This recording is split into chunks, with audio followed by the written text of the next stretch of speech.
I'm Douglas County Sheriff Aaron Hansen, and with me today is some members of our leadership team. To my right is Captain Eric Sellers, who is the commander over the Criminal Investigations Bureau, as well as Chief Deputy William Niemock, who is the Chief Deputy over operations for the Douglas County Sheriff's Office. To my left is Lieutenant Jason Stellick. He is the commander, lieutenant over the Criminal Investigations Division. That is the division that conducts traditional investigations, crimes against person, crimes against property.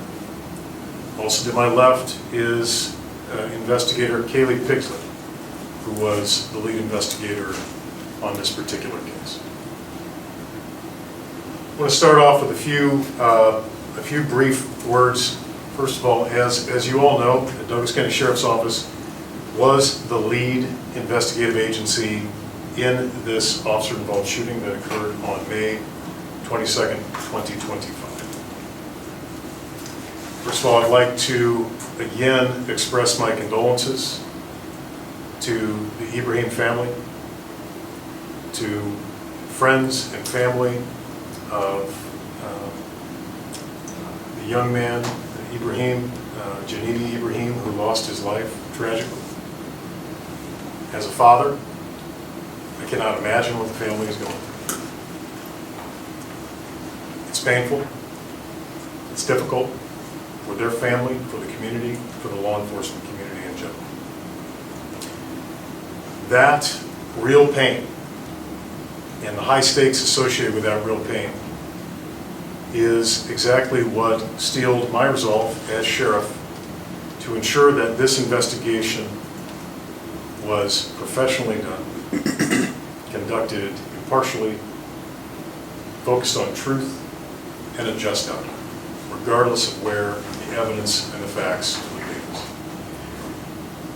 I said at the beginning of this investigation that leaders are created and or further defined in times of crisis. I took those words seriously then, and I take them just as seriously today. In crisis, we are all defined. We understand that, and again, that strengthens our resolve to conduct a thorough and fair investigation. I'd like to extend my thanks to our partners in the Omaha Police Department and the Nebraska State Patrol. Not only did they help us to satisfy the state statutory mandate to have third-party agencies involved working parallel in a fatal in custody investigation. They did so with professionalism and integrity, and we appreciate that. Above and beyond the officer-involved shooting investigation itself, we also truly appreciate the assistance we received from the Omaha Police Department the night of this incident, the Uniformed Services Bureau officers in that area, the command staff, down to the Able 1 team that assisted to attempt to locate absconded parties, and the OPD SWAT team, all of whom served as valued partners to us during these difficult times. And finally, I'd like to extend my appreciation to our dedicated staff of investigators. They're very good, they're very professional. This is not the first time that they have conducted a criminal investigation on a fellow law enforcement officer. They had actually, their investigations have led to the arrest of fellow law enforcement officers. They have high integrity, and they are focused on facts and evidence. Quick reminder about, there's been some questions about the jurisdiction of a sheriff in Nebraska. The sheriff's office in any county does have countywide jurisdiction. Obviously, we work well with our partners in different townships and incorporated police departments to make sure that we are deconflicting or working together as efficiently as we can. But any sheriff's office has countywide jurisdiction. Specifically in the Douglas County Sheriff's Office, although our primary jurisdiction for our road patrol is unincorporated Douglas County, the entire county, and actually the entire Omaha metro area, is an area that our investigators, our warrants, deputies often find themselves traversing through, because not every crime that occurs in unincorporated Douglas County includes a suspect who lives in unincorporated Douglas County, and not every fugitive that the sheriff's office is statutorily obligated to find lives in unincorporated Douglas County. Quick primer about what the Special Operations Group is and isn't. I have a handout on your sheet, on your chairs right there. Although the name Special Operations Group as a working group is new, essentially it is a compilation of working groups that existed prior to them being collapsed into one working group. Historically, we had investigators that were focused on vice, narcotics, fugitive apprehension, crime suppression, and those groups would all work independently of each other in order to ensure that we could identify efficiencies in solving not one particular type of crime, but multiple types of crimes. We consolidated them into one working group, the day shift, the evening shift, and a new group on the overnight shift, as a result of an award of a COPS grant, federal COPS grant, specifically to combat overnight property and violent crime. Also on your chair is a copy of a state statute that that directs and delineates what is lawful deadly force in a law enforcement situation and what is not. And so we highlighted the pertinent portions so you can read through those as you see this representation of the facts and try to establish check marks as you go, just as we tried and ultimately as a county attorney did.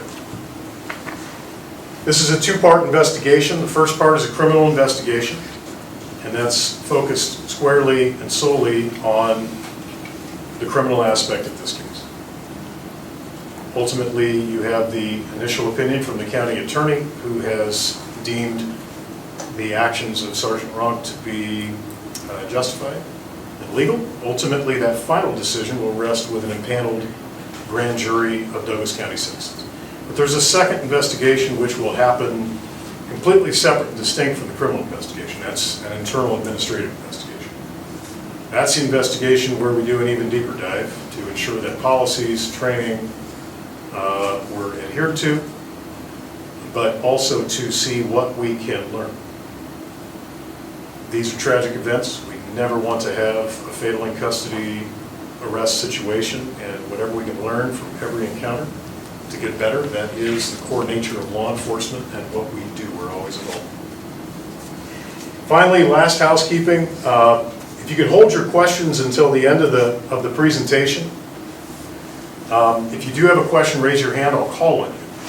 Once I call on you, please state your name and the news source you're with.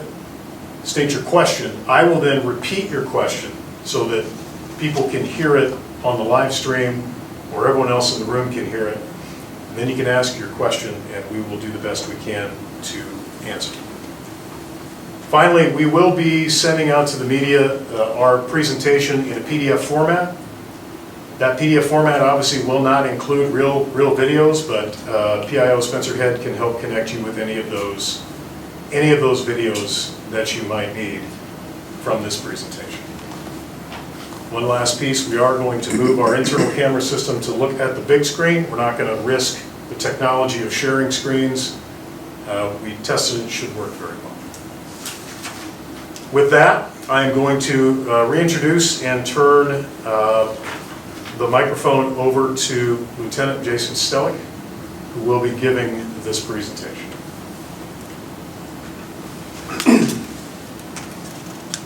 Good afternoon. My name is Lieutenant Jason Stellick, Douglas County Sheriff's Office, Criminal Investigations Bureau. I am the lieutenant who oversaw this officer-involved shooting investigation. Anytime we're involved in an investigation of this sort, our intention is to provide an honest, thorough, transparent, evidence and fact-based investigation. I believe at the conclusion of this, you will find that those measures have been met.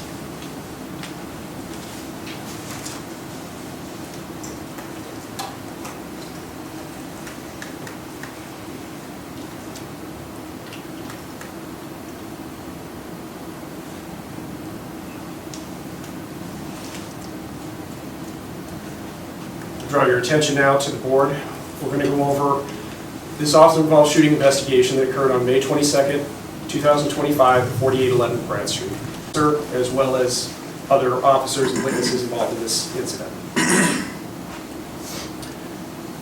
This incident was a 17-second encounter. At 2:32:47, Janidi Ibrahim points a firearm at Sergeant Rock as he drives by. We call that our 0 second for this 17-second encounter. At 2:32:52, so 5 seconds in, Sergeant Rock parks and exits his vehicle.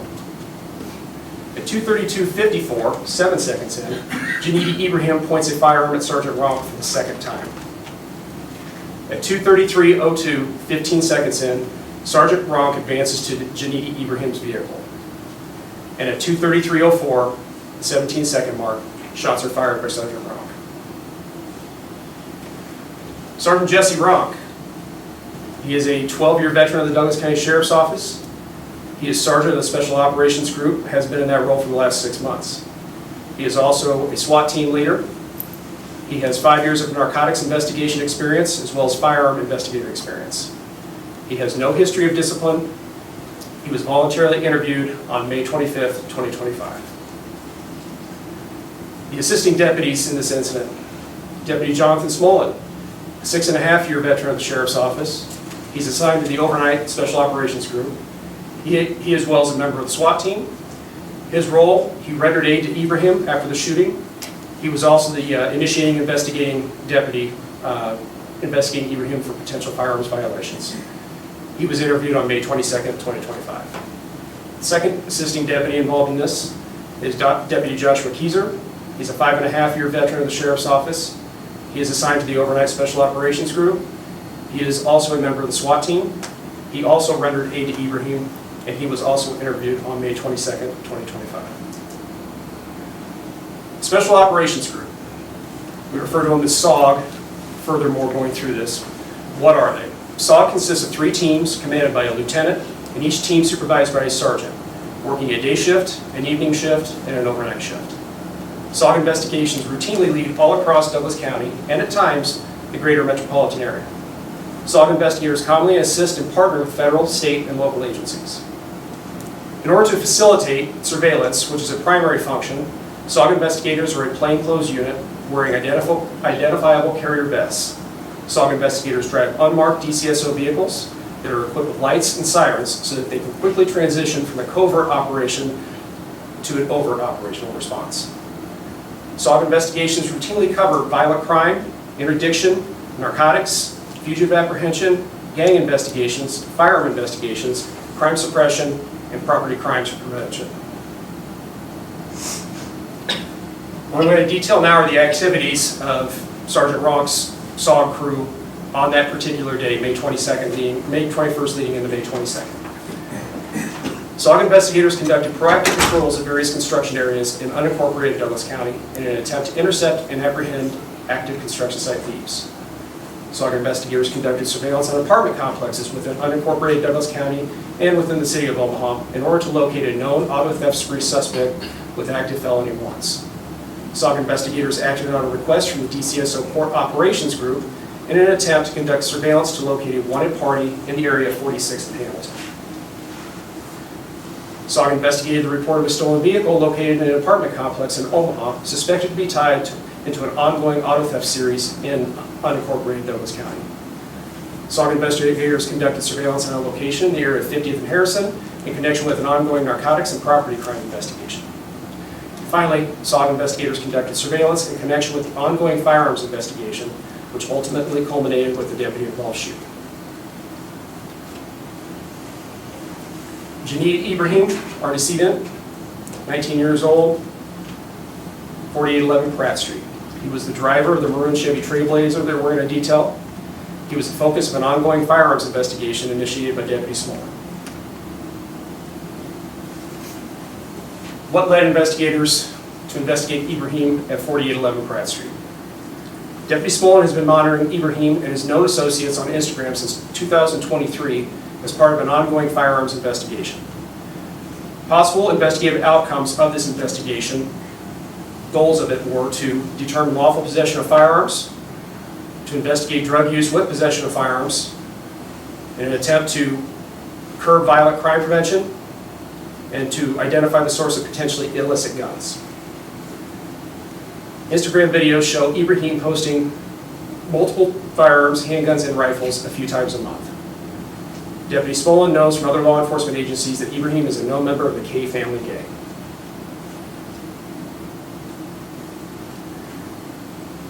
These are several posts, whether they're stills or videos that were taken from Ibrahim's Instagram page. As you can see in these two photos, he's handling both a handgun and an AR-15 style rifle. And then another handgun here, and just a collection of photos over here. Prior to the officer-involved shooting, overnight SOG arrived around 7 p.m. for the start of their shift. Deputy Smolin showed Sergeant Ronk a video posted to Instagram of two males sitting in a vehicle flashing two guns. Deputy Smolin was familiar with Ibrahim from monitoring Ibrahim on Instagram. Deputy Smolin communicated with OPD gang unit and received intel on Ibrahim earlier in the day. OPD's gang unit offered assistance to Deputy Smolin if needed. Deputy Keyser and Deputy Smolin leave the office to conduct surveillance at 4811 Pratt Street. The two videos that were referenced previously that Deputy Smolin showed Sergeant Ronk that night prior to going out to do surveillance at 4811 Pratt. First one was posted on that same date, May 21st, 2025 at 5:34 p.m.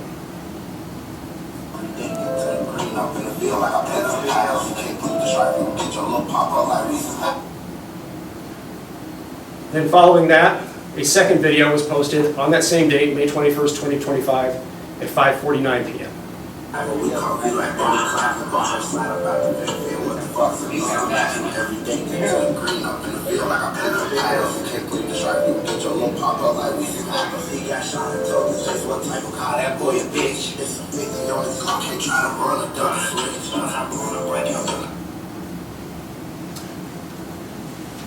One of the two males seen in that video is identified as Samuel Guy. Guy is the male that Deputy Smolin observed in the first two videos. He's 18 years old. Guy is brought to the DCSO and interviewed regarding his knowledge of the officer-involved shooting. Guy stated he was with Ibrahim on Tuesday, May 20th to Wednesday, May 21st. When asked how he knew Ibrahim, Guy stated, first it was OHB, Omaha Home for Boys. The second time was YRTC Kearney, Youth Rehabilitation and Treatment Center Kearney. Guy confirmed he was the male in those videos. Guy said the video was taken in Ibrahim's vehicle outside of Ibrahim's residence at 4811 Pratt. Folks, I just want to mention here really quickly, you're not going to see any slides on Janini Ibrahim's criminal past. That's intentional. We're talking sealed juvenile records that we would need a court order to discuss. So if you did have that question, even if you had it, we can't talk about it even if you ask.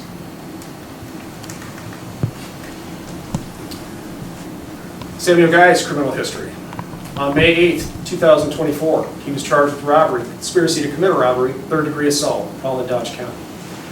On May 22nd, 2025, he was charged with possession of a gun by a prohibited person as part of this initial firearms investigation. Prior to the officer-involved shooting, Sergeant Ronk remains at the office completing administrative tasks before leaving to follow up on other investigations. These investigations include surveillance of construction sites, stolen vehicles, a suspected drug house, and attempting to locate a felony warrant suspect. Deputy Smolin advises Sergeant Ronk that Ibrahim has posted an additional video to Instagram that depicts Ibrahim inside of an SUV holding two firearms. There are two other parties located in the vehicle. This post occurred approximately 44 minutes prior to the officer-involved shooting. It was posted on May 22nd, 2025 at 1:49 a.m.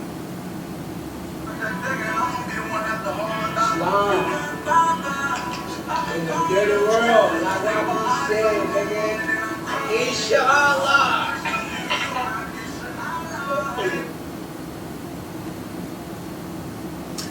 If you'd noticed in that video, the back seat passenger, we have his face blurred because he is a juvenile, 17-year-old male. His mother, the 17-year-old, his mother is the owner of a maroon Chevy Trailblazer, which they are in. This 17-year-old voluntarily interviewed on May 23rd, 2025. this particular unnamed 17-year-old's criminal history. On April 23rd, 2024, he was charged with receiving a stolen item, being a vehicle, also charged with willful reckless driving, also charged with possession of marijuana. On March 17th, 2025, he was charged with assault, causing bodily injury, and disorderly conduct. This 17-year-old is currently still on active juvenile probation, which is the reason why we can disclose the criminal history.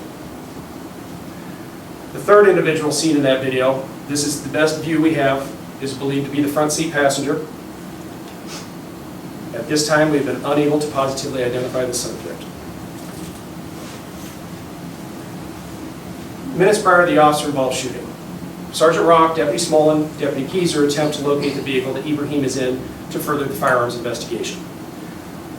Deputy Smolin and Deputy Keyser check the area of 65th and Grand Avenue, which is a known hangout for Ibrahim. Sergeant Rock proceeds to 4811 Pratt Street to conduct planned surveillance.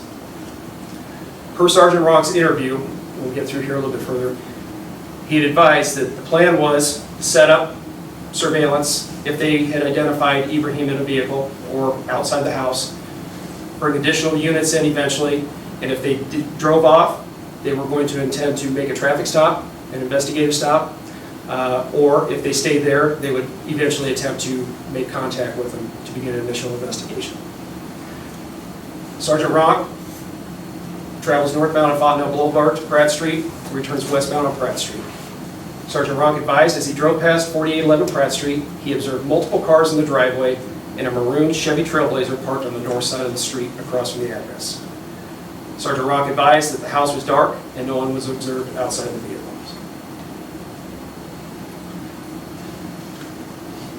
In his interview, Sergeant Rock advised that he communicated his observations at 4811 Pratt Street to Deputy Smolin. Deputy Smolin requested that Sergeant Rock drive by the address again and check for occupants in the surrounding vehicles. Sergeant Rock advises that he then traveled westbound on Pratt Street to a driveway near 49th Street, pulled in the driveway, turned around to go back eastbound. As Sergeant Rock traveled back eastbound on Pratt Street, Sergeant Rock advised that his headlights illuminated multiple figures now outside of the maroon Chevy Trailblazer. Sergeant Rock clarified that there was one party on the driver's side whom he positively identified as Ibrahim and two unknown persons to him near the passenger side of the vehicle. This is security footage from a residence about 1.5 houses to the west of where the maroon Trailblazer is parked. So you will not see the Trailblazer. It would be out of sight on the left side of your view, but you will see Sergeant Pratt's vehicle westbound and then turning around going eastbound.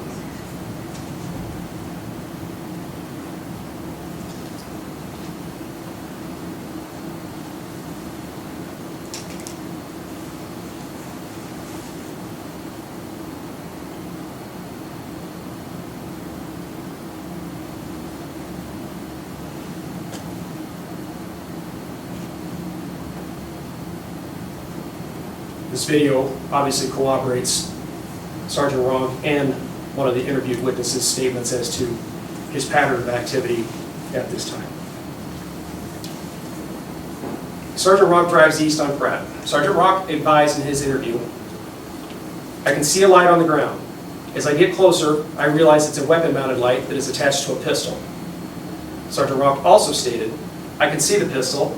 It's at his side," describing Ibrahim, "right side in his right hand." When questioned about what happened when he drove past the vehicle, Sergeant Rock stated, "I see the weapon-mounted light muzzle." Sergeant Rock would go on to explain what muzzling is. It's a term used in law enforcement fairly commonly. It is when a firearm is pointed directly at you. Sergeant Rock followed up with, "At that point, I go, holy, he just pointed that gun at me." What we're viewing here is stills from Sergeant Rock's body-worn camera. Sergeant Rock is seated in the driver's seat of his vehicle as he's driving eastbound down Pratt, past the red Chevy Trailblazer. You're looking at his driver's side exterior mirror.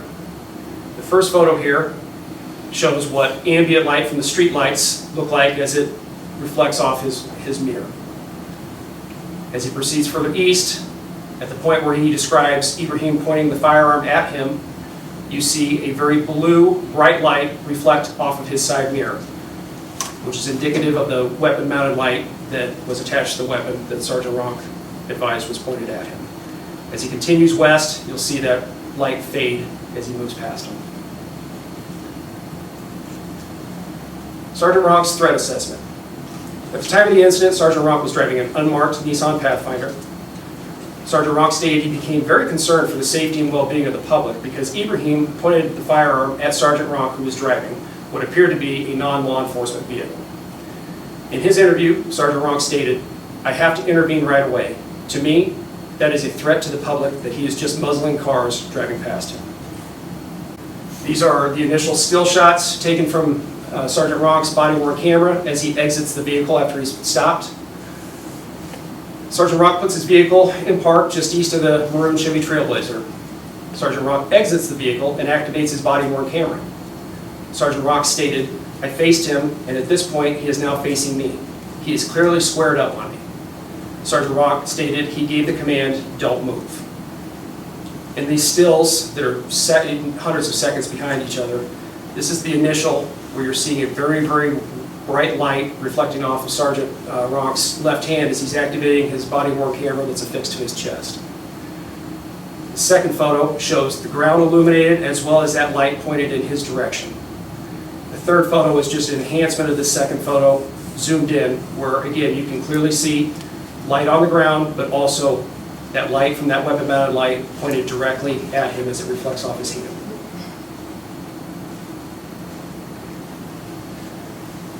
Again, additional security footage from that same residence that we showed Sergeant Ronk's vehicle going past.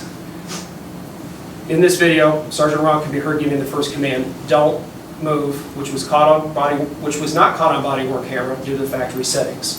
Factory settings of the body-worn cameras, they constantly are recording, but they purge themselves and record over themselves until you activate the body-worn camera device to intentionally record.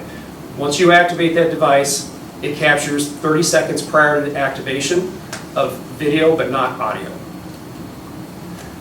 This camera with audio will demonstrate that he did give a command as he got out of the car that's not recorded on his body-worn camera because it didn't pick up until he had activated the button. Sergeant Ronk's vehicle going past eastbound.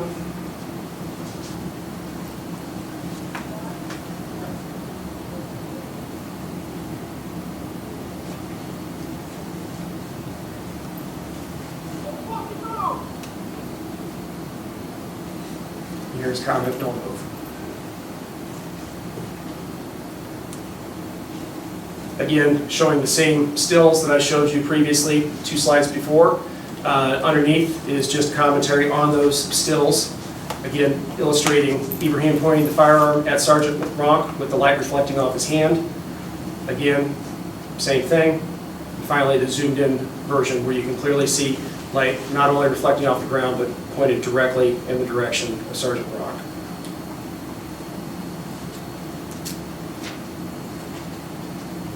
As Sergeant Ronk is exiting the vehicle and closes the distance from his vehicle to the maroon Chevy Trailblazer, Sergeant Ronk advises he sees who he believed was the front seat passenger flee westbound on Pratt Street, which is seen right there. As he gets closer to the vehicle, he advises that Ibrahim begins to get back into the vehicle as the rear passenger flees to the north. You can see the rear passenger in this first one as well. That rear passenger would tell us that he ran northbound between the houses. The final video shows, again, that presumed front seat passenger who's unknown to us continuing to run down the block. Ibrahim has shut the door as Sergeant Ronk approaches. Contact at the vehicle is observed on Sergeant Ronk's body-worn camera. As Sergeant Ronk approaches the vehicle, Ibrahim is seated in the driver's seat with the door shut and the window rolled up. Ibrahim starts the vehicle as Sergeant Ronk reaches the rear of the vehicle. This can be seen with the taillights popping on here, the brake light popping on. Sergeant Ronk advises that he positions himself at the B pillar of the vehicle, which is this pillar that separates the front seat and the back seat. Immediately notices that the interior of the vehicle is illuminated due to Ibrahim's weapon-mounted lights still being activated. Sergeant Ronk's interview statements about contact at the vehicle. These are direct quotes. I can see pretty well into the vehicle.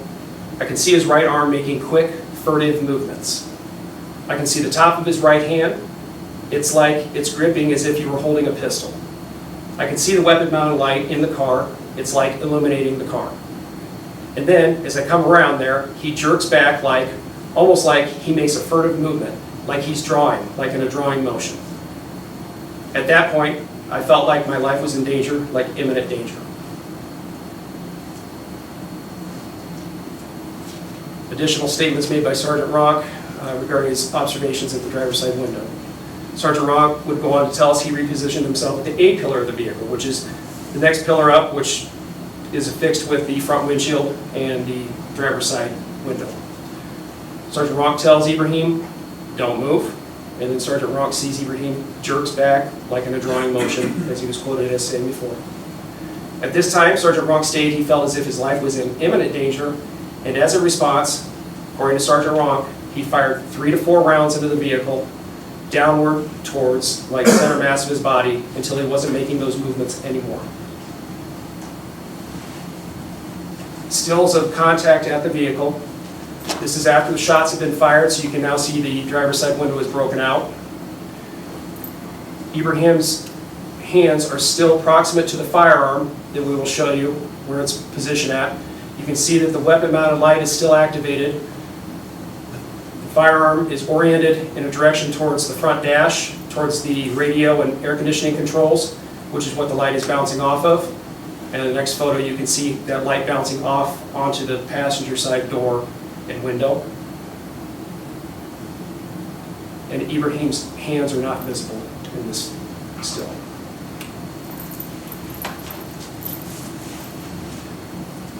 Again, the shot on the left is just again demonstrating where the light was bouncing off of in the vehicle. Photo on the right is our crime scene photographs after the event. This is looking at the driver's seat inside. You see glass break. What is circled in red we will enhance here shortly with some other photographs, but this is the firearm with that weapon-mounted light affixed to it, facing in the direction that I just previously described. Immediately after shots are fired, Sergeant Rock opens the driver's side door and removes Ibrahim from the vehicle. As Sergeant Rock opens the door, Sergeant Rock gives Ibrahim the command, "Drop your gun." Sergeant Rock states, "I put out over the radio that shots were fired. I paused, and he put up his hand. I think at some point I said, 'Drop the gun.'" After reviewing Sergeant Rock's body-worn camera, these are the commands that are overheard, quote unquote. First command, Echo 4, clear the air. Echo 4 is his designator to dispatch as to who he is. Following comment is overheard, "Don't move." At that point, we overhear 4 gunshots. At that point, Sergeant Rock is overheard saying, "Shots fired, drop your gun." Echo 4, I'm out at 4-5 in Pratt. I have 1 down, send me a squad, 88 for now, 3 parties ran on foot. Immediately after, Deputy Smolin and Deputy Keyser arrived to the scene and begin to assist Sergeant Rock in rendering aid to Ibrahim. Sergeant Rock tells 1 OPD officer on scene that he believes 3 parties fled on foot. Sergeant Rock goes on to tell another OPD officer on scene, quote unquote, "They scattered, like, I'm driving down this way," he points to the west, "he's got a pistol as I pass, and he's like flashing it, motions right hand as if it's gripping a firearm. He's got like a pistol light. I stop there, tell him to stop, and then everyone, and then the remaining of this is unintelligible." Deputy Smolin looks into the driver's side window of the maroon Chevy Trailblazer once he arrives on scene and confirms that he can see a firearm. Ibrahim is transported to UNMC via OFD with CPR in progress.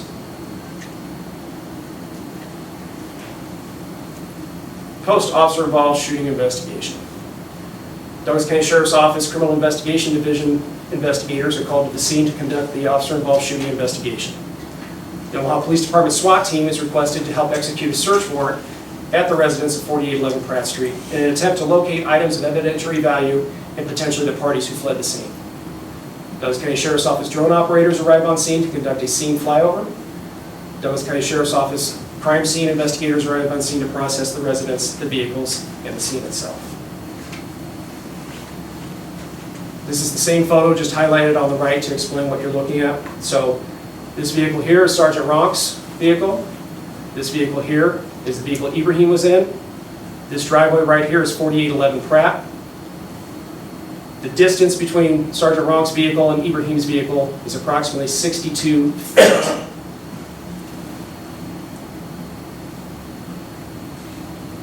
Notable crime scene photos taken. Obviously the maroon Trailblazer, windows broken, the inside view that we've already previously looked at. Notable CSI photos within the vehicle. Again, firearm there. We've enhanced the photos so it's clearer to see. This is the butt of the weapon with the magazine inserted into it. The top of the weapon is this way. The end of the barrel is right there. That is the weapon-mounted light affixed to that firearm. That light remained on until the battery life went out of it, which at this point in time, that photograph's taken hours after the event. So the battery has run out. My investigators charged the battery to ensure that it was capable of working, and it activates once it's charged. What you're looking at now is a second firearm that was located in the vehicle. On the right side is the original photo. Firearm is upside down in the cargo area of the Trailblazer on top of some clothing. And then this is just a zoomed in photo to observe. This firearm was also observed in the initial videos. It was the second firearm observed based on color alone. It also has a weapon mounted light affixed to the end of it. It also has a fully seated and loaded magazine in it.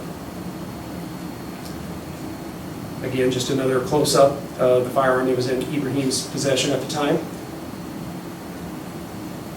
And again, a close-up of the second firearm located in the vehicle. What you're looking at here are 4 shell casings. Sergeant Ronk fired 4 shots into the maroon Chevy Trailblazer. 4 spent shell casings were recovered from the scene. The backseat passenger, who I identified as a 17-year-old juvenile, was interviewed on May 23, 2025, in the presence of his attorney. Throughout his interview, he describes that he met Ibrahim in high school and considers them close, that he and Ibrahim would hang out every day and smoke weed together, that he had contacted Ibrahim via FaceTime at 11 p.m. on May 21, 2025, and arrived at Ibrahim's house at 4811 Pratt Street at 11:30 p.m. He advised that Ibrahim drove him and the maroon Chevy Trailblazer to a nearby Celtic vape shop. Deputies did follow up at this vape shop, and no video exists. He reported that there was a third individual in the vehicle, but he did not know him by name. He described this third individual as an Asian male with a long nose, wearing some type of covering on his head, and he stated that people called him Lul. His interview continues. He stated that he was wearing a black hooded sweatshirt with a white spiderweb design with words on the front. This matches the clothing that was observed in the video. After the smoke shop, he, Ibrahim, and Lowell returned to 4811 Pratt Street and sat inside the maroon Chevy Trailblazer, smoking and chilling for approximately an hour before an unknown vehicle, which we know as Sergeant Ronk's, slowly drives by them. He stated that the vehicle was a regular car, not a police car, describing it as a black Nissan with 1 occupant.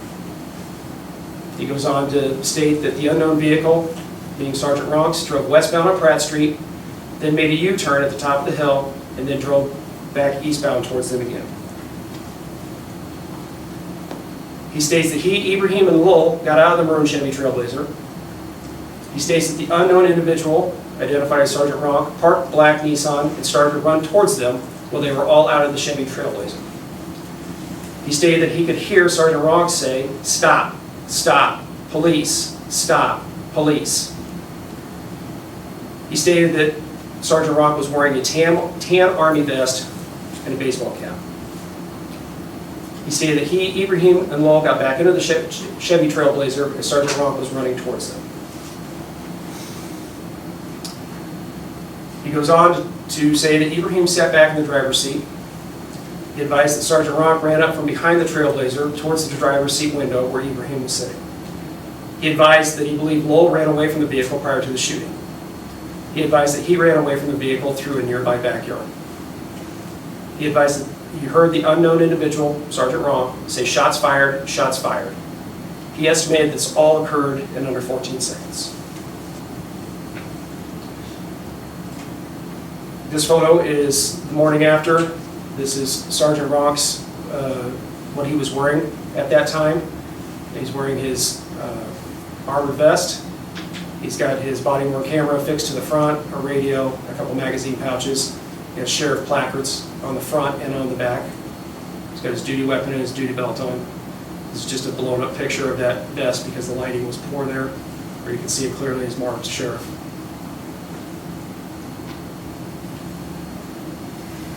The firearm that was located in the front on the center console that was in Ibrahim's possession was identified as a Glock 30 .45 caliber handgun. It had a solo fish weapon-mounted light laser combo affixed to the front of the firearm. It had a 10-round magazine inserted with 9 rounds in the magazine. It was reported stolen from a vehicle at 4608 Parkview Drive on September 29, 2024. Ibrahim's DNA profile was located on the Glock 30 and its associated loaded magazine. Second firearm that was located in the rear cargo area of the maroon Chevy Trailblazer. It's identified as an SCCY CPX-2 9mm handgun. It is also affixed with a weapon-mounted light. This is a ProTech weapon-mounted light laser combination. Ibrahim's DNA profile was located on this handgun. It also contained ammunition in the magazine.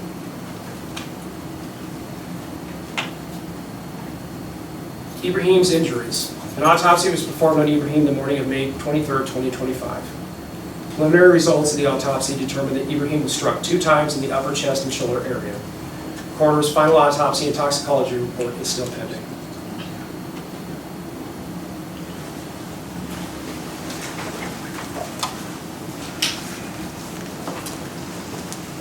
Please wait as we reposition the camera.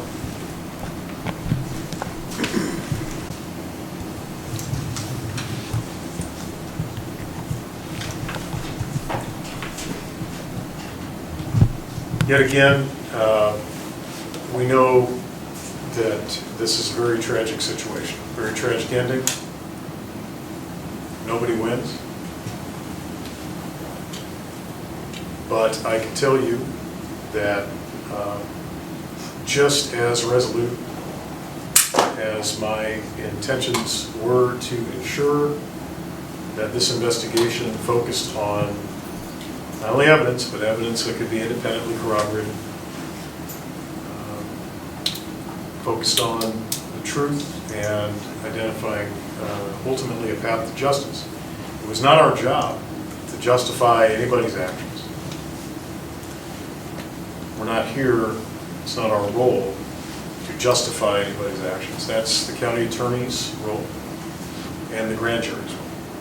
It was our job to identify the facts and the evidence in a dispassionate way.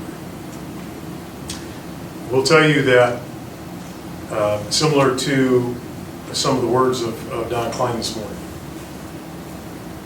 although we are always trying to learn from every encounter, from every tragedy, whether it's the loss of an innocent life through traditional violence on the streets or a situation like this, we always want to learn and improve. But I think this situation also reminds us why we do need to stay resolute as well on identifying the sources of these illicit firearms, the majority of which cause so much havoc in our community, especially in the hands of young people.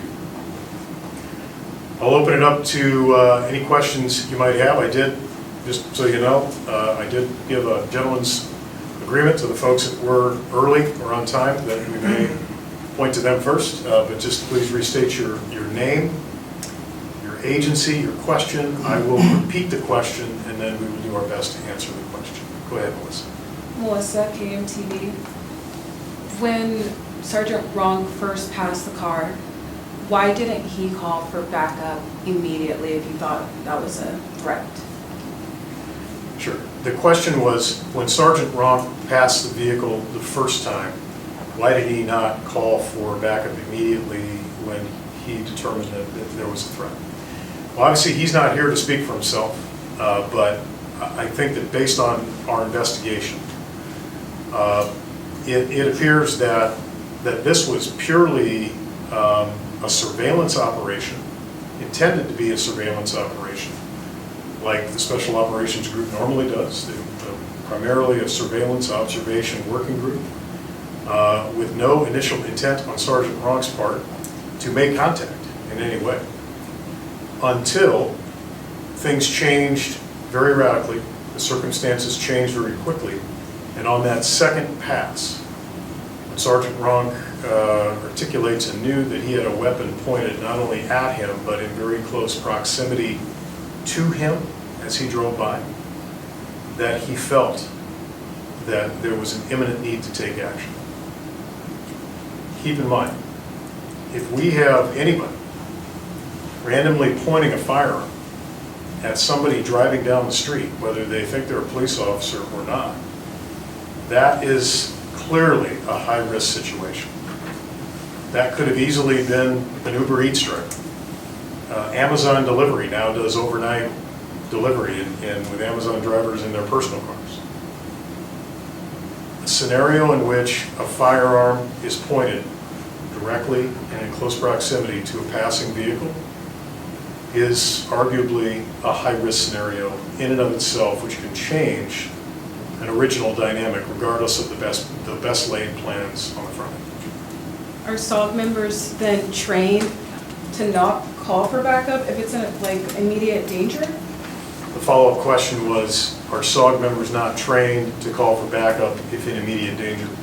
I would say yes, that is part of their training, and that is traditionally what they do.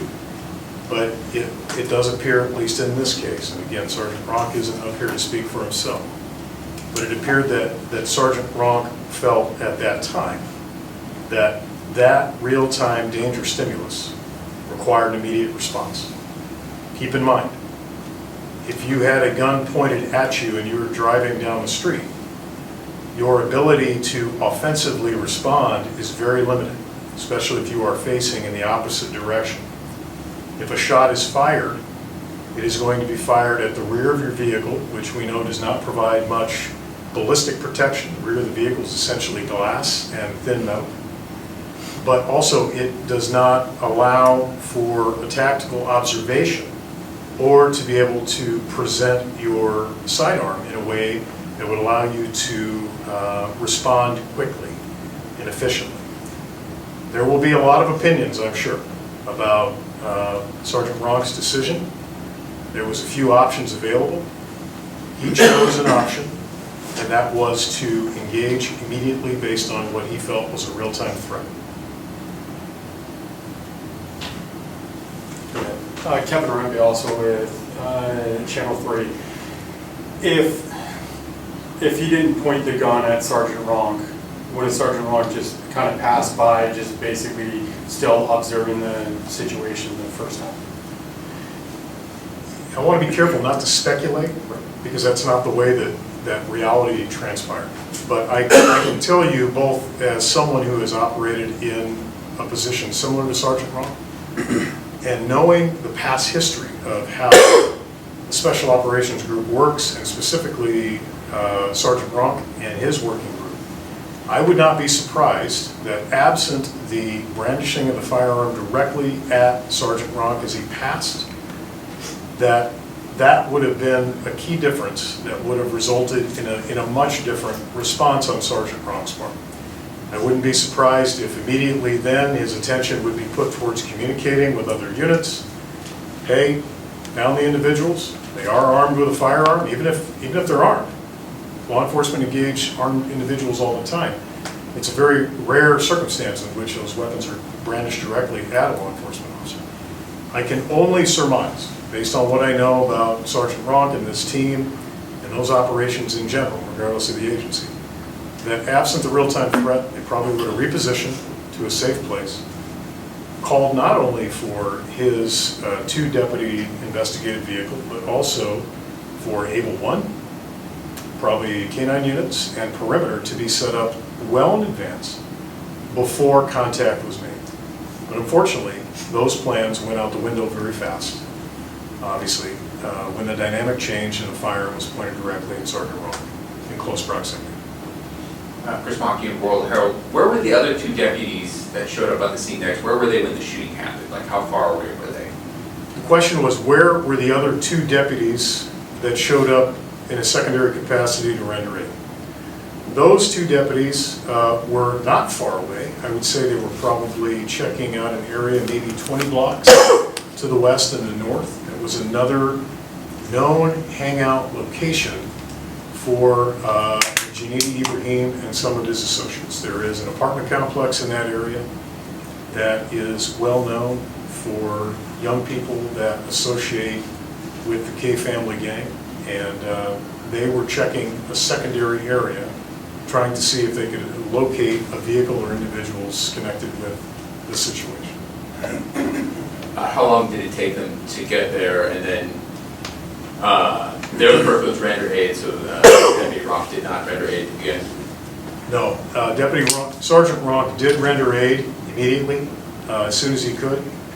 That aid was supplemented by the two additional investigators upon their arrival at the scene. I would estimate, and Lieutenant Stellick will correct me if I'm wrong on my estimation, but I would estimate that the other deputies arrived under 2 minutes, if not maybe even under 90 seconds from the initial encounter. John. John Chapman, WWT. Is your internal investigation complete, and if so, what are your findings? The question is the internal investigation complete, and if so, what are the findings? No, the internal investigation officially launches today, now that we have the initial findings from the Douglas County Attorney on potential criminal charges or lack thereof. That is a completely separate side of Douglas County Sheriff's Office, separate and distinct from the criminal investigators. We have a chief deputy and a lieutenant who specifically oversee internal affairs. That investigation does not have a definitive end date. I anticipate there probably will be additional follow-up interviews, because again, that is a very different investigation. At this point, it would be inappropriate of me to render any conclusions at this point when it comes to the potential outcome of an internal administrative investigation. I trust my people to do, yet again, a fair and accurate review, not only of this situation, but to compare it to our policies, our training, not only when it comes to Sergeant Ronk and his actions, but also what can we learn, like law enforcement always does, to improve. Okay. William King, 95.7 The Boss. I noticed in one of those stills, I've done a lot of investigation that, and you indicated that the light was pointed towards the radio. I also noticed in that picture that the ignition was, the gear was in drive, so that probably could have been the initial move where if you started a car, the next thing you do is put it in drive. It seemed like it was in, the car was in drive, the ignition. Usually it's in park up front, but it's in drive. So, and the gun was on the side. I know things are split second. It goes back to her question. What is the procedure of SOG if they're on surveillance? And even though he pointed a gun, he didn't shoot the gun. So, and he let him pass by. So he wasn't a threat because he let him pass by. Well, so what is the procedure after that? Because looking at those pictures, he was trying to get away. You start the car at the right hand, and he put it in gear. That car looked like that picture like it was in gear, in the driver gear, when he was trying to get away when that shot went off. So I know everything's a split second. What's the procedure? Because we don't want this to happen. We can't change yesterday, but the only thing we can do is affect tomorrow. Sure. Well, again, the typical procedure is to take advantage of time and distance and tactics and manpower and radio communication and additional assets. And I can tell you, again, as someone who's worked in an equivalent capacity to Sergeant Ronk, specifically dealing with situations that often culminate into armed encounters, I've experienced firsthand where all that planning, all that training can go out the window because things change in a split second, like you said. In that case, specifically with the gear shifter, I can tell you that that gear shifter was in drive, it's positioned in drive, next to the firearm. And again, the firearm light, it's a little deceiving on the image. It is aiming straight forward next to the gear shifter with the light being reflected off to the window. So it's actually, looks like it's hitting two places, but the beam is hitting here. We do have a theory which we tried to prove with latent prints, but unfortunately, as you can imagine, pulling latent prints off of the gear shifter is very difficult. Looking at the position of Janidi Ibrahim, he's like this, slightly bent over, and with the shot placement hitting shoulder and chest, there is a theory that as Sergeant Ronk is observing Janidi Ibrahim's hand wrapped around what he believes to be consistent with the same firearm that he saw him having, that if someone is going to try to put a vehicle into gear with a left hand, that would naturally, although it's not something you would normally do, it would naturally lend, if you did not want to release a gun with your right hand, it would result in a natural body movement where your left shoulder would be both down into that center console area. Unfortunately, we could not determine any fingerprints that we could pull. It would have been great to confirm that theory, to be able to have a left-hand fingerprint on that gear shifter. Unfortunately, we could not pull any usable prints off the gear shifter. Go ahead. Maddie, Channel 7. I know you mentioned Smolin had been monitoring Ibrahim since about 2023. Can you expand more on just why that night there was such an urgency to have Smolin, Kaiser, and Ronk all surveying Ibrahim, and why there was such an urgency to get out to the different areas where you knew he could be at? Sure. The question was, what changed in terms of the fact that Deputy Smolin was observing and investigating this individual for a significant amount of time since 2023? What changed that night to prompt action? Well, I think sometimes timing and circumstances mean everything. I have had an opportunity to review just a small portion of Janidi Ibrahim's social media footprint. I didn't take time to look at everything. But one thing I noticed in my review was that Janidi Ibrahim, he would post a lot of still photos of firearms.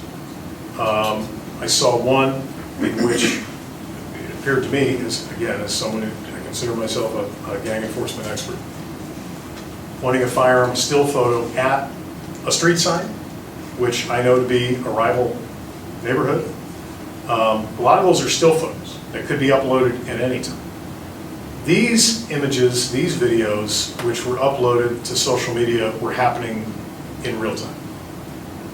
And they not only were happening in real time, but they were happening, the last one happened and culminated at a time of the morning where only the Special Operations Group is on duty, whereas most other street-level crime suppression investigators are not.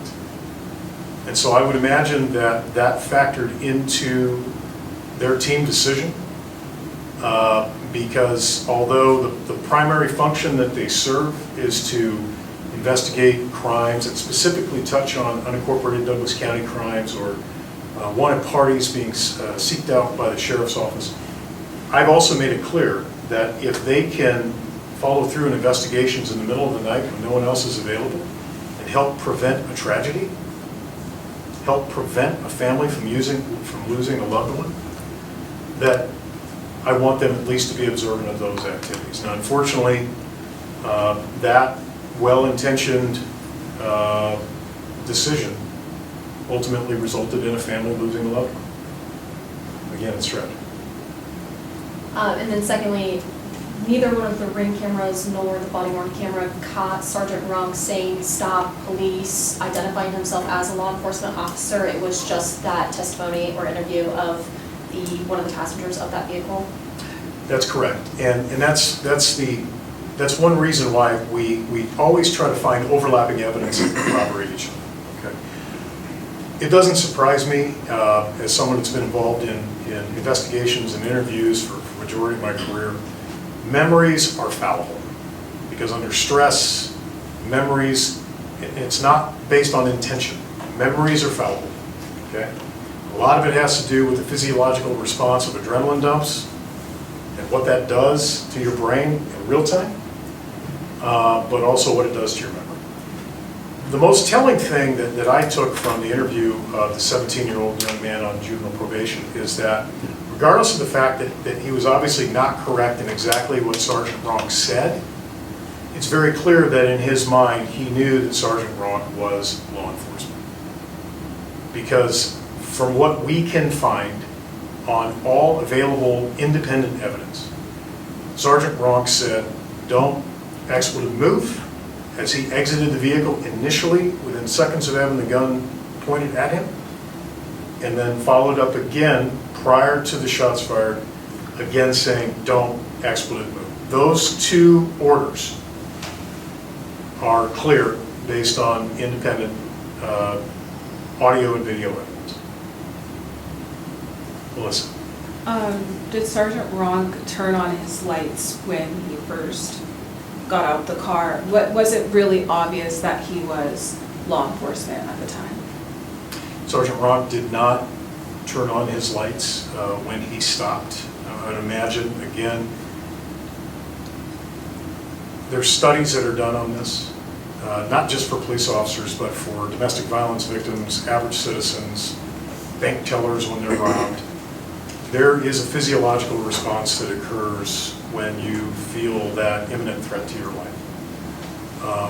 Time will slow down, you will get tunnel vision, you may lose your dexterity, and so it wouldn't surprise me, and again, Sergeant Ronk isn't here to speak for himself, but one thing I do know about the activation switches for undercover vehicles is they are typically not as straightforward as you would find in a police cruiser. They're usually out of sight a little bit by design, and so I can imagine that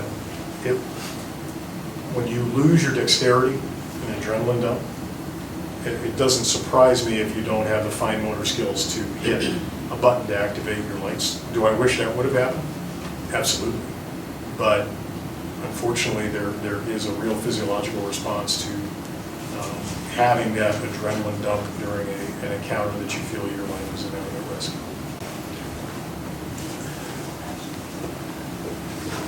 When you're in an environment where lives are can be taken in a second, shouldn't those men and women be trained for those situations?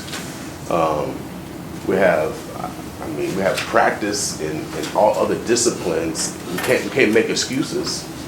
Woulda, coulda, shoulda, and that's why the procedures is so important. And if they violated procedures, then if you would have followed procedures, then this would have never happened. And so, what happens when an officer violates procedures and something like this happens? Because it's like protocol wasn't followed, because you said manpower, time, distance, none of that was followed. When the gentleman passed by, he was no longer a threat. He didn't shoot, he didn't say anything until he was actually engaged. I'm from North Omaha. I'm from the hood, and if someone come by and turn around, I'm looking down. You know, if I'm in front of my house and someone turn around, man, I'm on alert. I don't know who the hell you are. If you don't have a police identified car, so you gotta.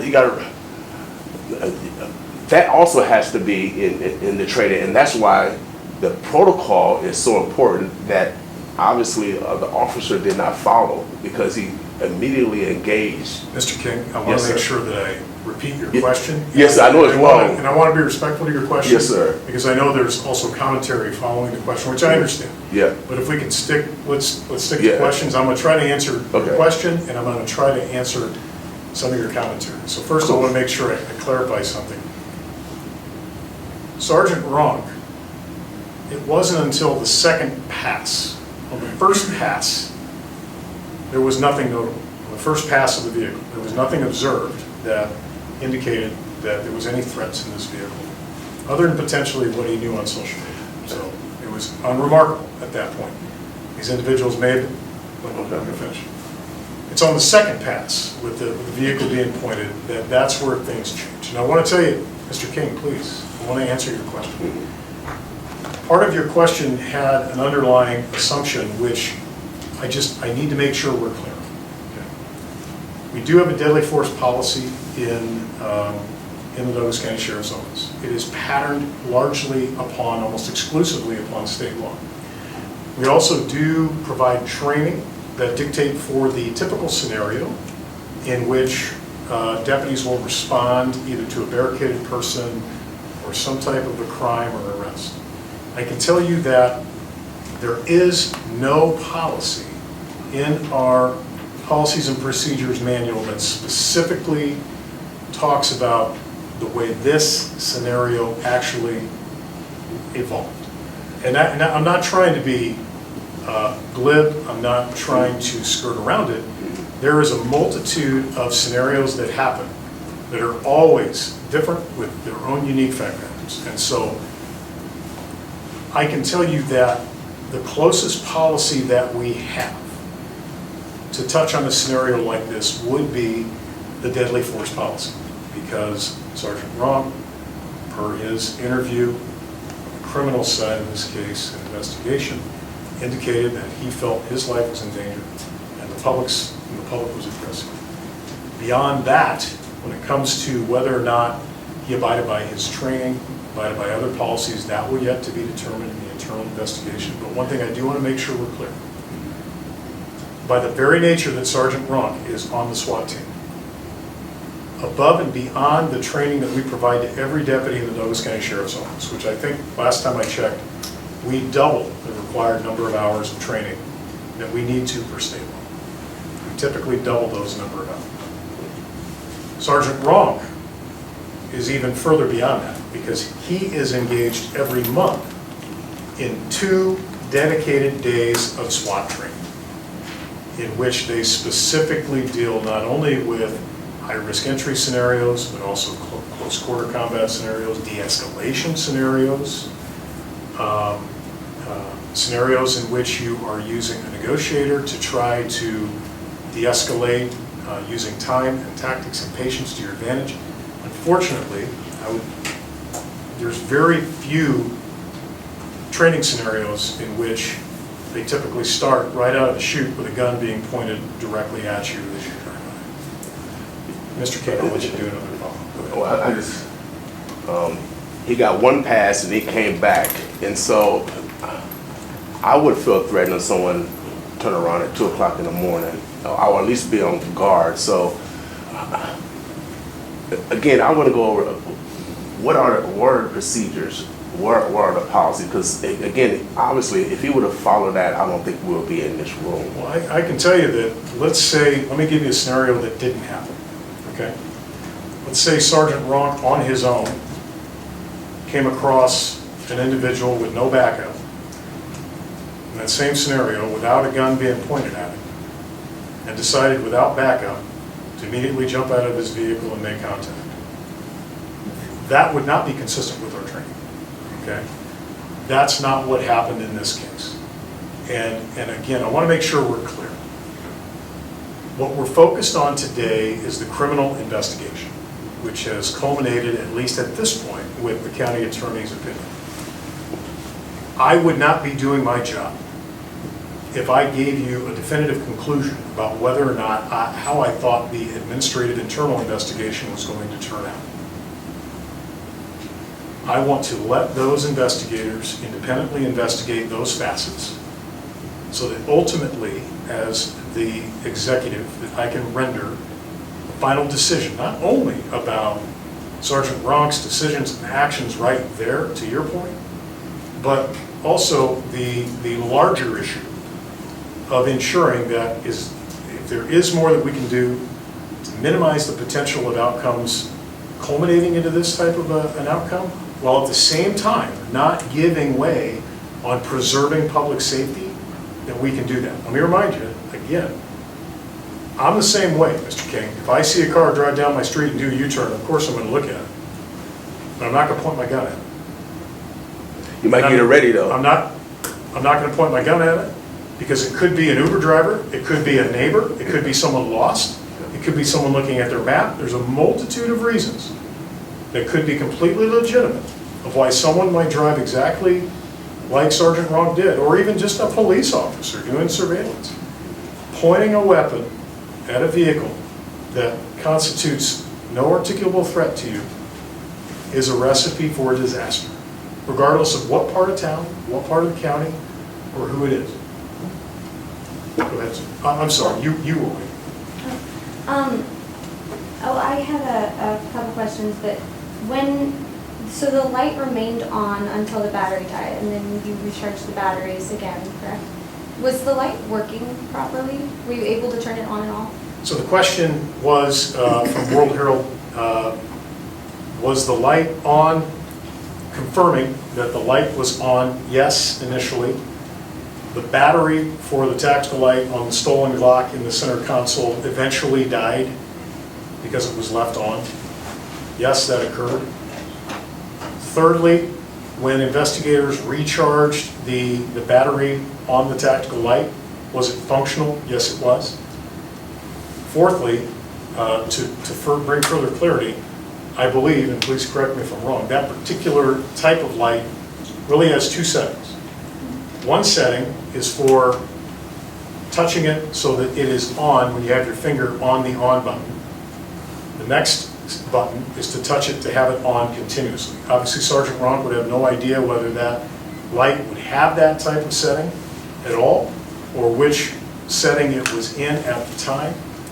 I can tell you, as a law enforcement professional and sheriff, typically law enforcement is familiar with the pressure-sensitive function on a tactical light, because you don't want to have the light on all the time for a multitude of tactical reasons. I hope that answered your question. It does. And a follow-up, and while I understand that from the sergeant's perspective, having the light means that there's a gun pointed at you, isn't it possible that Ibrahim was using the light to see who was coming into his neighborhood rather than pointing it in a threatening manner?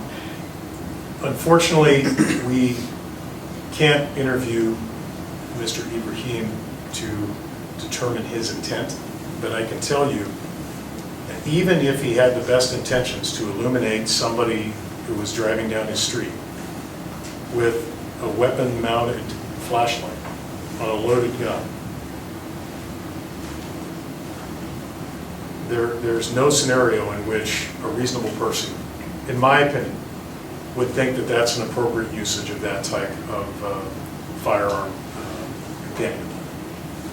And just one Yeah, more. yes. What reason did the investigators have to believe that Ibrahim did not lawfully possess the firearms in the social media photos and videos? Okay. So, again, I'm going to go just some broad-based potential as someone that's conducted firearms investigations myself. You obviously have what is believed to be drug use in the videos that day during the possession of the firearm.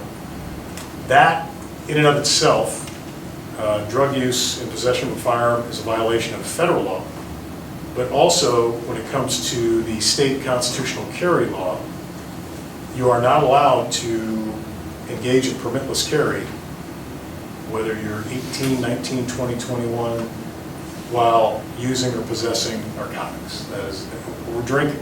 That is a flat-out prohibition. I would say in addition, looking at that video, at least two of the individuals in that image look very young, one of which was 17 years old, the young juvenile probationer. Samuel Guy was 18 years old, but could easily be mistaken. I look at his mugshot, I still think he looks 12. He looks very young. But then also in terms of what Deputy Smolin knew in terms of the frequency of the different type of guns. Guns are not cheap if you buy them through traditional sources. And so I think it's fair to say that when you do see someone in possession of multiple types of weapons, is it outwardly a sign of illegal activity 100%? No. But is it notable in terms of a potential reality of someone who is either involved in a straw purchase situation or has access to underground market firearms or being passed through a gang? Yes, it could be. And I think in this case, although there was no label on the gun in the video that said, this gun is stolen, exactly what was suspected was what transpired. There was marijuana located in the vehicle. One of the firearms was stolen. And we know that one of the young people in the car was under the age of 18, a juvenile. Be concerned, but that's why investigations occur, to try to confirm or deny initial suspicions. Go ahead. Chris, again. I can't remember if you said this. Do you know the source of the non-stolen firearms that purchased legally, or? I did. The question was, do we know the source of the non-stolen firearm? Yes, we do. It's rather suspicious in its nature. That firearm was originally sold out of state. When we contacted, investigators contacted the last known owner of that firearm, they admitted that they did not know where their firearm was. They had last found there was an opportunity where the firearm was either proximate to or temporarily handed over to another, and they never got it back. They neglected to do a stolen firearm report or even a missing firearm report, which would be a common sense thing to do, but that did not happen in that case. Yes? The sheriff on the front of your guys' vest, does it reflect light when you point something, when you point like a flashlight or what we saw a tactical light at? I'll have to refer that to Lieutenant Stellick. I did not physically put eyes on the actual vest.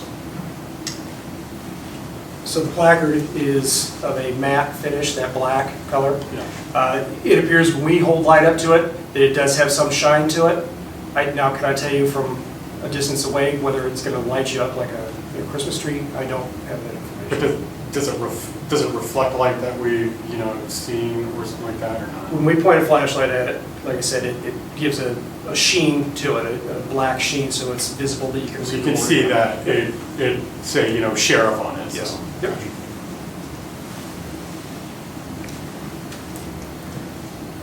Madam Chair, will Sergeant Ronk remain on administrative leave at this point until the internal investigation is completed? The question is essentially how long will Sergeant Ronk remain on administrative leave as this investigation progresses? I don't have an exact time on that. I anticipate that he will remain on administrative leave until, at minimum, until the administrative internal investigation has reached its conclusion. And then secondly, that maroon Trailblazer, has it been the subject of any other instances of weapons being flashed at people as driving by or anything like that, or any other parts of the firearms investigation? I don't have that information. I can tell you that being at the scene that morning, and I can't remember which media source it was. I think if you were there, you could probably speak to it yourself. It might have been someone in this room. That there was a media team that had indicated that there was neighbors who had approached them saying that this was essentially a problem area for individuals hanging out and causing issues. And I don't know if investigators had any other follow-up with neighbors. You can imagine that it's very uncomfortable for neighbors. People don't want to speak out to law enforcement all the time. But I don't have any information that this particular vehicle was used in any series of crimes. I'm not familiar with it. Mr. King. Ladies first. Melissa. When will the body cam video be shared with the family? So that's a great question. The question is, when is body camera video being shared with the family? So the civil county attorney, the civil side, completely separate from the criminal side, is currently in exchange of letters with the attorney or the family to ensure that the ground rules are set and understood and that they will be followed through. So as soon as those ground rules are all satisfied and agreed to by both sides, I will personally invite the family in. We'll watch in the same room on a big screen and watch the body camera video. Mr. King. Wayne King, 957 The Boss. When it comes to the community, I was out of town last week. Had a 360 meeting. When it comes to the community, what's next? Because, like I said, we can't change yesterday. What are we going to do tomorrow to build trust, as far as in the community? Sure. Well, lots of layers to the question. The question is, what are we going to do tomorrow to build trust? Difficult question, because I think with every high-profile encounter, regardless of the agency, regardless of the county, city, state, it is a constant cycle of trust being built and trust being lost and trust being built and trust being lost. I wish there was one solution to that. I think one big step is to recognize that ultimately there will be people dissatisfied with outcomes of investigations on one side or the other, always. We have to honor that. We have to be respectful of that difference of opinion. We have to respect the pain, the distrust that some people may have, and we have to own it. And we use that to motivate us to be as transparent as we can without disrupting investigations, to be as ethical as we can. And we try to learn from every tragedy. We have to get better and learn from every tragedy. And that's every officer involved shooting, regardless of the agency. I can tell you, as someone that's going to be coming into my 30th year of law enforcement here pretty soon, it's a very different industry than it was in 1996 when I got hired. Is this the first time that is it Sergeant Roth? Is this the first time he actually fired his weapon in duty? The question is this the first time he's ever Sergeant Roth fired his weapon on duty? Yes, in terms of an officer-involved shooting, he's never been involved in one before, but that opens the door to an interesting bit of data. I did have our administrative team look back over the last 25 years for deputy-involved shootings in Douglas County Sheriff's Office. There have been 14 over 25 years. Of those 14, 10 were in a city as opposed to the unincorporated county.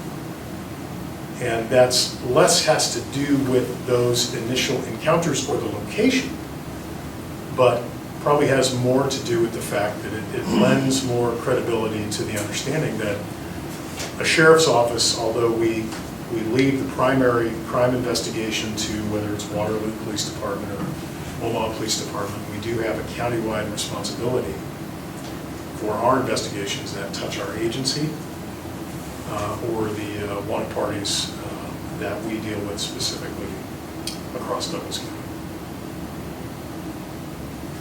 Maddie? Of those 14, do you know how many of them were fatal? Yes, I do. Put my glasses on.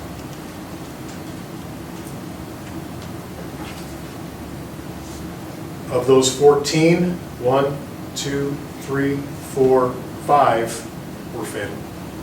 Actually, I'm sorry, 6. 6 of them ended up in a fatal outcome. Does that include this most recent one? Yes. Yes.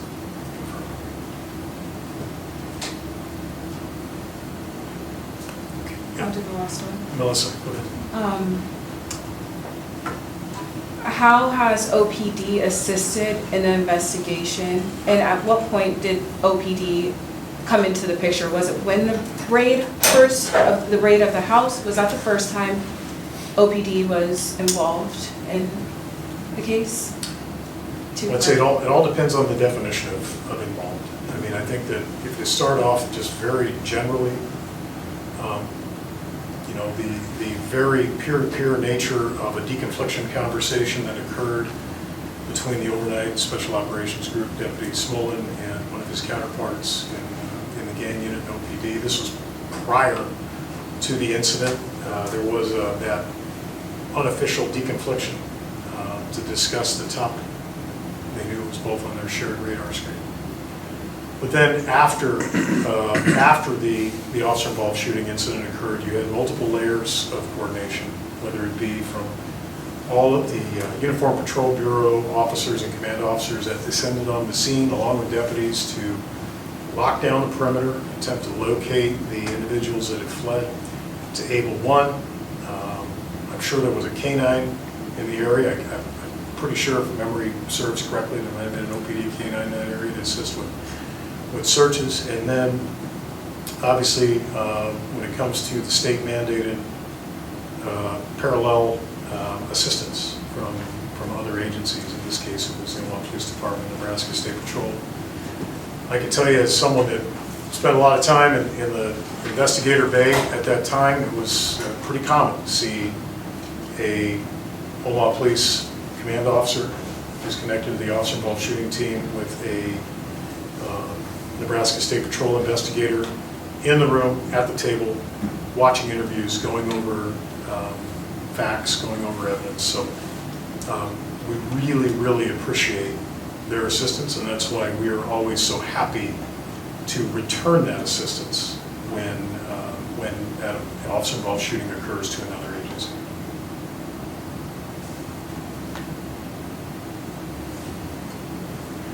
Okay, folks, thank you very much for your time and attention. And if there is any other additional information that is pertinent, we will share.